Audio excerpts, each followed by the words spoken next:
Whether you're new to homeschooling or things are just not working out for you, planning your homeschool day can be a bit tricky. So today I'm going to give you some tips to help make it a little smoother for you guys. Hey guys, it's Vani from Mrs. Mom's Homeschool and welcome to my channel. And if you're new here, I've been homeschooling for about 12 years and I make videos to help you on your homeschooling journey. So this homeschool year, I have a 2nd grader and a 6th grader.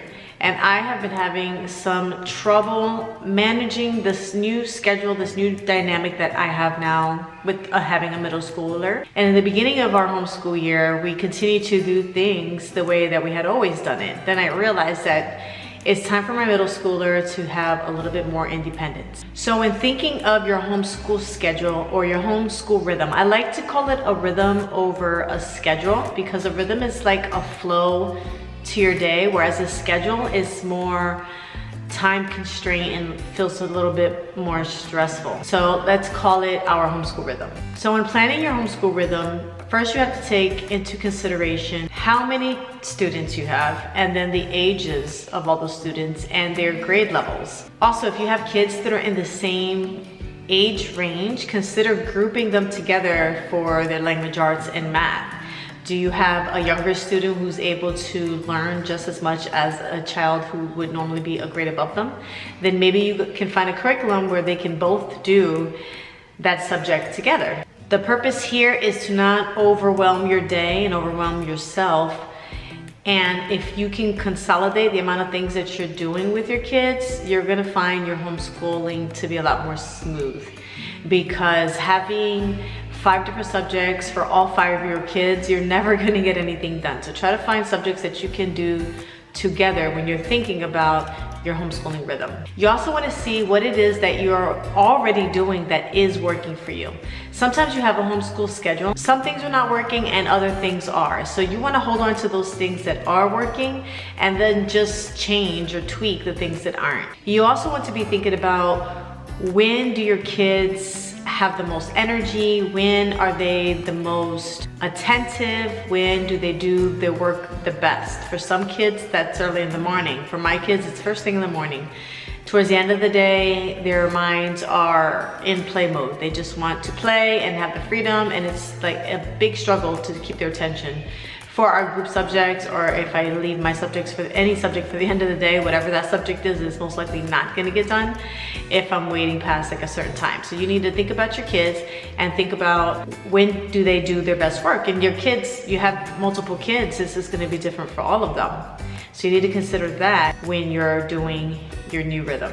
I would also suggest that you put the hardest subjects during that time of the day where your kids are the most focused. So for us, that's first thing in the morning. I find that if I have my son do his core subjects, as soon as he wakes up, he's immediately motivated and he is ready to go. If he leaves those core subjects to the end of the day, it takes a lot longer for them to get done if they ever get done completely. So thinking about those tougher subjects, either knocking them out early and getting them out of the way so that your children are not dreading them for the whole day, or at least saving them for the time where your kids are the most alert and the most focused. Also consider how much time your kids need for each subject. If language arts is supposed to take an hour and a half, set a timer for an hour and a half, and whatever doesn't get done, either you stop for the day and have that done as homework later in the evening as kind of a lesson to teach your kids to try and get their homework done within the time period, or leave it for the next day. The point is to not be doing school all day long. You want to try to stick to a consistent schedule. And if you're teaching your kids to use a timer, try to get it done within this time frame. If you don't, you have to do it tomorrow or you have to do it later. I think that's going to be more of an incentive for them to try their best to stay focused, not be diddly-daddling all day while they're supposed to be doing their language arts, and really just buckle down and get what needs to get done. When you're thinking of your homeschooling rhythm and you're thinking about the subjects in your homeschool in general, do not try to fit everything in one day. You don't have to do school for like 9 hours a day, and you don't have to do every single subject in a day. Consider mixing up your schedule, mixing up your subjects, maybe doing history twice a week and then science twice a week, and then some sort of elective a 5th day a week. Or you can do a loop schedule where you're just going through different subjects, and then you know, you stop at a certain time and the next day you continue down the list and you start over. Loop schedules work for a lot of families. For us, it's just splitting up the electives throughout the week. Okay, so I have one last tip for you, but before I do that, I want to share with you guys the homeschooling schedule that works for us. I also have a copy of this template here for you guys. I'm gonna have the link to my TPT store. It is a free download on there, and you guys will be able to write in on the checkbox, next to the checkbox is your schedule. So this is just like a daily rhythm that I made on Canva. So the first thing we're gonna be doing is when my son wakes up in the morning, since he's super motivated in the beginning of the day, he's gonna spend those first 2 hours doing his language arts program and his math. While he's doing that, I'm gonna be working one-on-one with my second grader and also doing something fun with her. I like to do little electives with her like I did for him when he was young. She's into crafting and baking and art. So this will be our time to do those things together. After those 2 hours of working so hard, because she's gonna be done all of her core, he's gonna be done all of his core, we will break for a game. I just bought a bunch of fun games that are just fun games. They're not even educational games, they're just fun games. I'll share those with you guys in another video.